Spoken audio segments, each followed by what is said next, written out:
Debate, the honourable member for Pitt Meadows, Maple Ridge. Thank you, Madam Speaker. I won't be voting in favour of C7.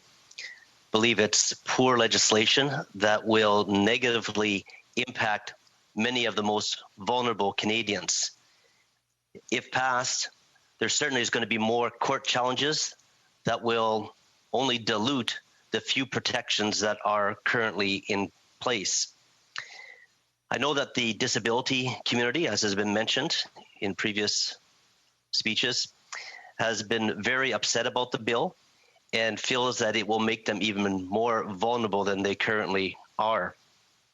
One of the witnesses to the Senate committee, I was reading his report this morning, and I'd like to just read a few of his comments. It's Neil Belanger. He's the executive director for, just see right there, in British Columbia for the Aboriginal Network on Disability Society. It's an indigenous cross-cultural disability organization that provides a variety of disability programs and services across Canada over the past nearly 30 years. And here's what he says. He says, our organization stands with all disabled persons organizations in Canada in the call for MAID to be limited to end of life. The Indigenous peoples of Canada experience a higher rate of disabilities than that of the non-Indigenous population, higher rates of suicide, lower health status and life expectancy, higher unemployment and poverty rates, overcrowding in homes, and are overrepresented in the justice system.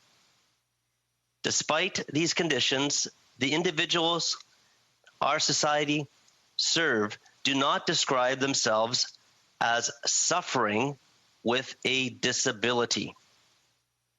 Persons living with disabilities become more isolated, demoralized, experience a loss of hope, and a desire to escape. In this vulnerable state, they can be more susceptible to the option of MAID.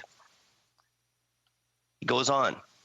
He says, logically, the first response would be to change those systems, increase health and disability resources and service, ensure adequate financial support for Indigenous and non-Indigenous persons. And finally, he says, Bill C7 isn't about providing adequate supports for persons living with disabilities. With the proposal removing the end-of-life criteria, it perpetuates the continued negative portrayal of Indigenous and non-Indigenous people living with disabilities as having lives not worth living because of their disability, and perpetuates the idea that persons with disabilities are of less value and therefore worthy of a state-assisted death. Those are very harsh words. And as a Métis, I am concerned about the very negative impact this legislation will have upon the Indigenous people, who are likely the most vulnerable population in Canada in every respect, whether it's addictions, suicide, incarceration, the list goes on. We see it in the Vancouver area, in British Columbia, downtown East Side, all throughout. And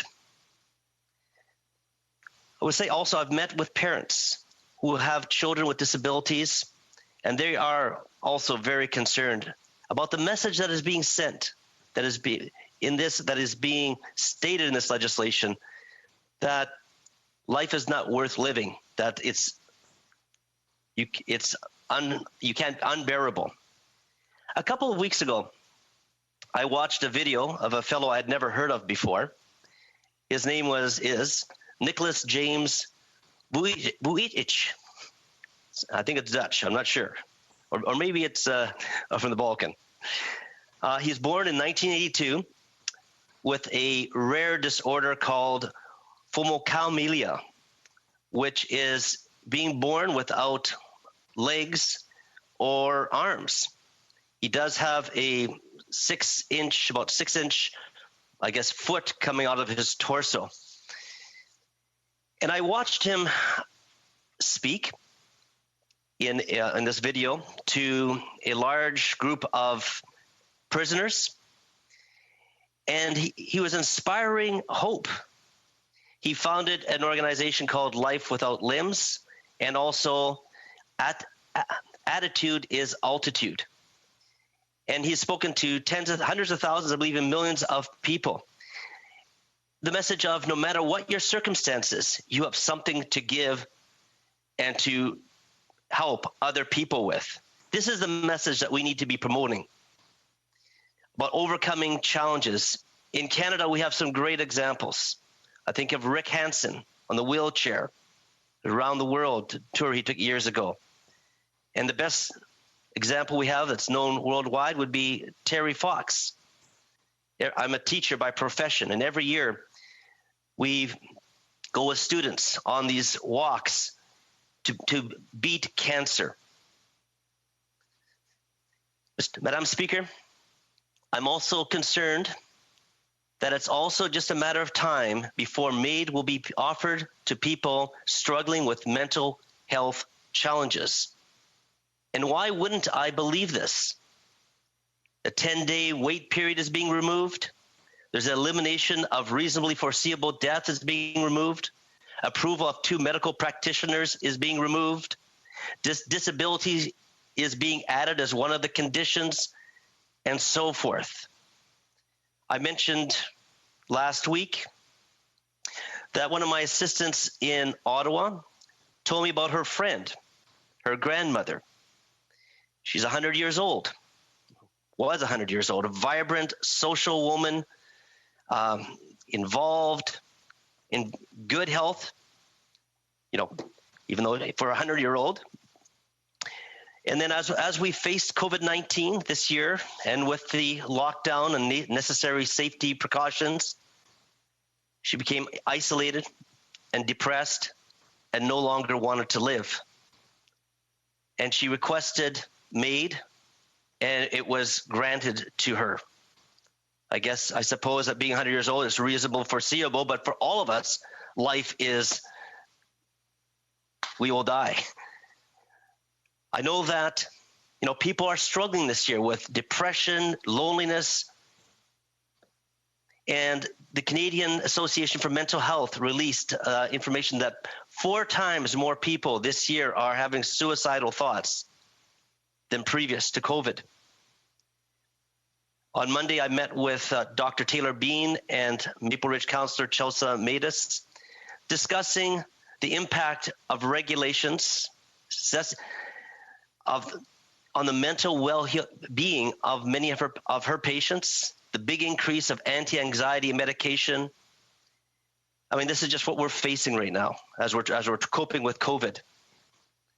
I talked earlier, actually this summertime, with the director of one of our local funeral homes, and he told me of the concerning increase that he saw of people, obviously, that were coming to the home that had died of suicide, and in demographics that he hadn't seen before so much as 30 and 40-year-olds that had lost work, maybe lost their business.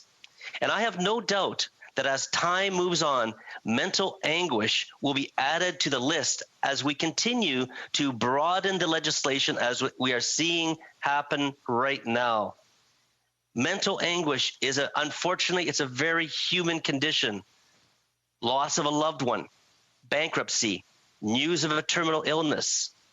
Dr. Frank Irvin is a doctor in Ridge Meadows Hospital, and he made this Facebook post recently. And he said this: physicians now have the power to end your life even if you are not dying.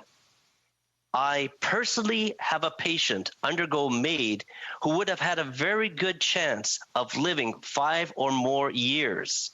The quality of care and the decision to administer MAID was very questionable in my view, and when I contacted the coroner to request a review, I was told that these cases are not reviewable by the coroner's service.